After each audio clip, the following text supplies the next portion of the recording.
peran kenabian oleh Yeremia telah membawa konsekuensi yang tidak ringan bagi dia. Dan dalam arti yang sama, dalam pemahaman yang sama, peran kenabian yang dilakukan oleh Yesus telah mendatangkan bagi dirinya penderitaan, bahkan kematian. Pembaptisan yang kita terima membuat kita memiliki label sebagai seorang nabi, orang yang diutus oleh Allah untuk mewartakan kebenaran-kebenaran Allah.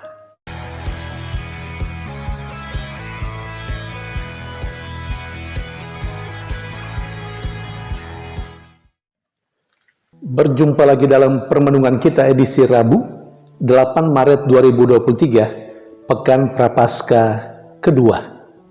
Bacaan-bacaan liturgi hari ini, bacaan yang pertama dari kitab Nubuat Yeremia bab 18 ayat 18 sampai 20, dan bacaan Injil dari Injil Matius bab 20 ayat 17 sampai 28.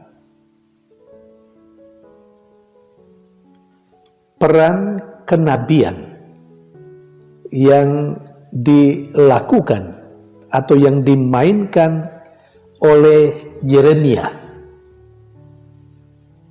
telah membawa konsekuensi yang tidak ringan bagi dia.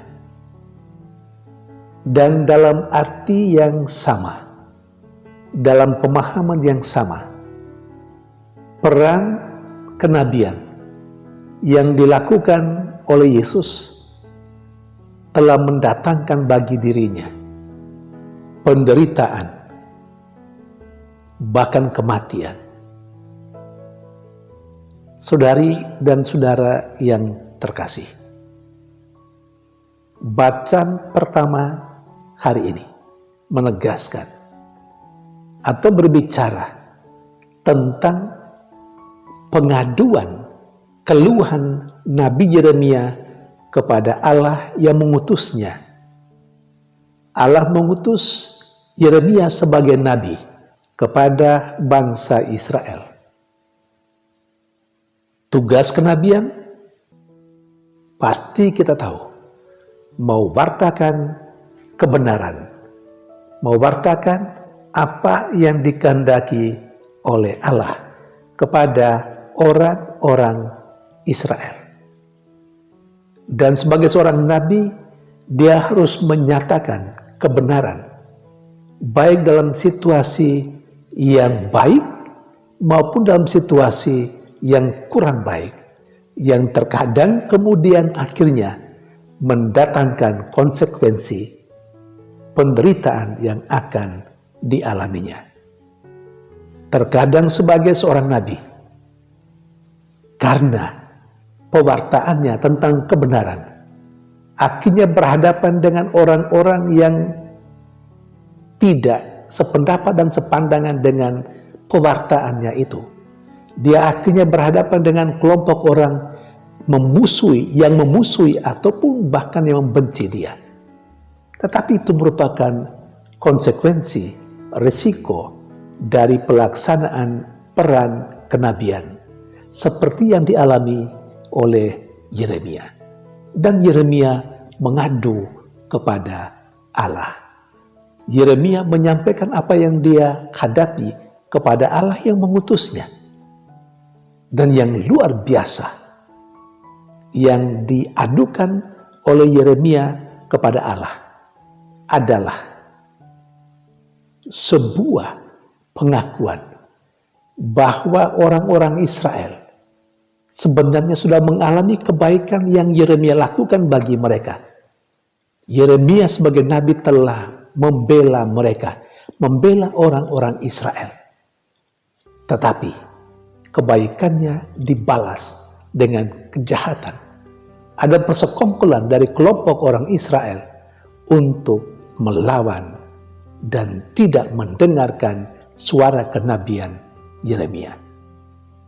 Dan lebih penting lagi, dalam pengaduannya, penyampaian apa yang dia alami kepada Allah, Yeremia meminta supaya amarah Allah jangan dilimpahkan, lampiaskan kepada mereka, supaya amarah Allah menjadi surut terhadap bangsa Israel yang tidak mau peduli dengan pewartaannya.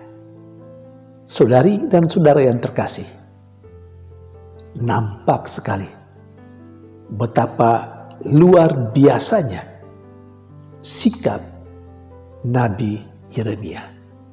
Di satu sisi dia mendapat tantangan. Dia mengalami penderitaan karena orang-orang Israel tidak setuju dan tidak mau peduli dengan pewartaannya, dengan perkataannya. Tetapi di sisi lain, Yeremia meminta supaya Allah tidak marah kepada bangsa Israel. Saudari dan saudara yang terkasih, mengapa hal itu bisa terjadi? Mengapa Yeremia bisa memiliki sikap seperti itu?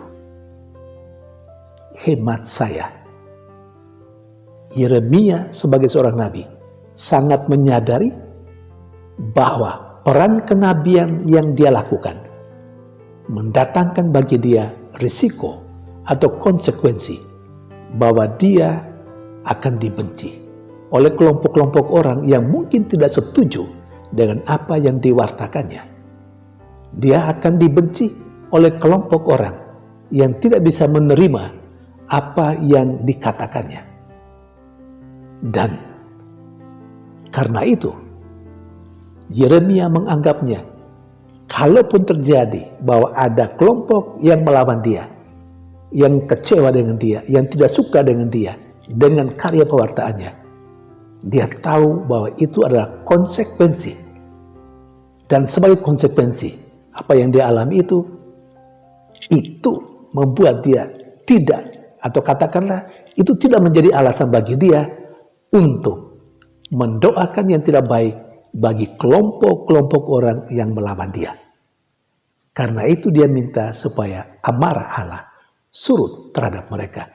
Artinya supaya Allah tidak melampiaskan kemarahannya kepada orang-orang Israel yang tidak menerima pewartaannya, yang tidak mendengarkan dia. Luar biasa bukan? Saudari dan saudara yang terkasih, pembaptisan yang kita terima membuat kita memiliki label sebagai seorang nabi, orang yang diutus oleh Allah untuk mewartakan kebenaran-kebenaran Allah.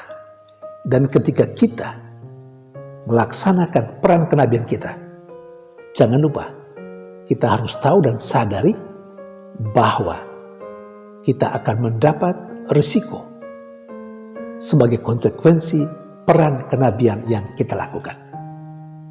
Pertanyaan refleksif untuk kita, andai kata ketika kita berhadapan dengan kelompok orang yang menolak kita, ketika kita menyatakan kebenaran, ketika kita menyatakan kebaikan,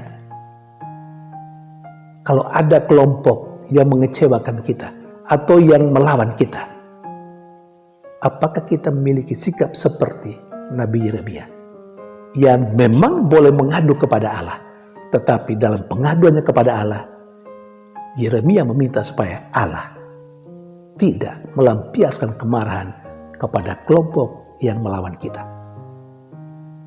Saudari dan saudara terkasih, kalau kita harus jujur, terkadang kita malah marah balik kepada orang yang tidak suka dengan kita, dengan kehadiran kita yang melaksanakan atau yang mewartakan kebenaran Allah. Kita terkadang jengkel dengan orang-orang yang tidak suka dengan kita, bukan? Kita kadang-kadang marah dengan orang yang tidak menerima kita, bukan? Dengan gagasan kita, dengan apa yang kita katakan. Kita marah dengan kelompok-kelompok itu. Bahkan, bukan tidak mungkin, kita mengharapkan yang jahat, yang tidak baik terjadi atas mereka yang melawan kita. Kalau demikian, kita sesungguhnya masih jauh dari sikap Nabi Yeremia. Nabi Yeremia bahkan meminta supaya Allah tidak melampiaskan kemarahannya kepada orang-orang yang melawan dia. Saudari dan saudara yang terkasih, kemudian dalam bacaan Injil hari ini, kepada kita disampaikan sekurang-kurangnya 3 poin penting. Yang pertama, Yesus mengajak murid-muridnya untuk pergi ke Yerusalem. Yang kedua,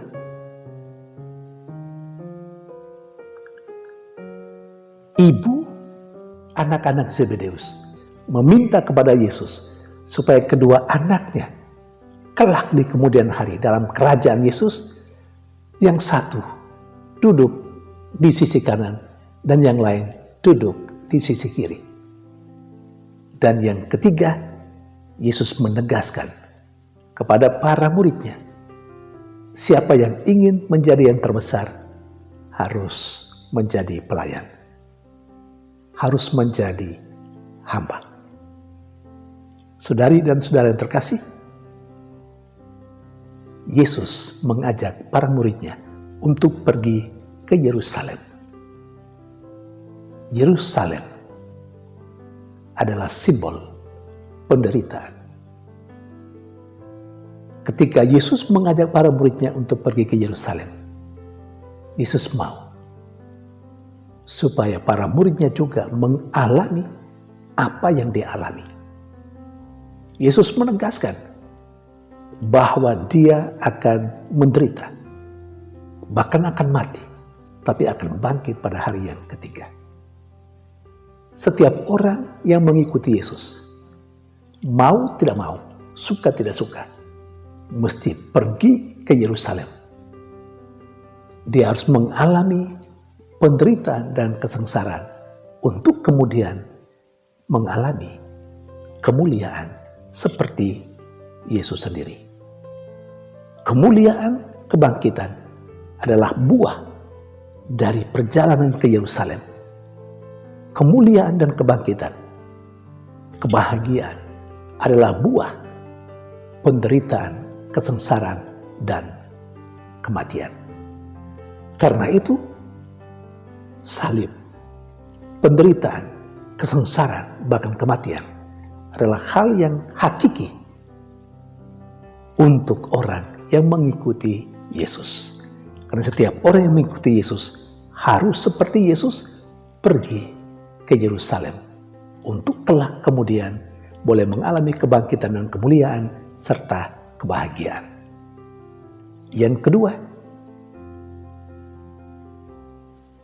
kalau kita mengharapkan posisi dalam kerajaan Yesus, dalam kerajaan Allah, Yesus tegaskan soal posisi itu bukan kewenangannya untuk mengatakan atau untuk memberikan.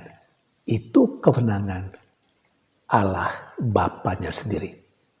Posisi itu akan diberikan oleh Bapa kepada siapa tempat itu diperuntukkan.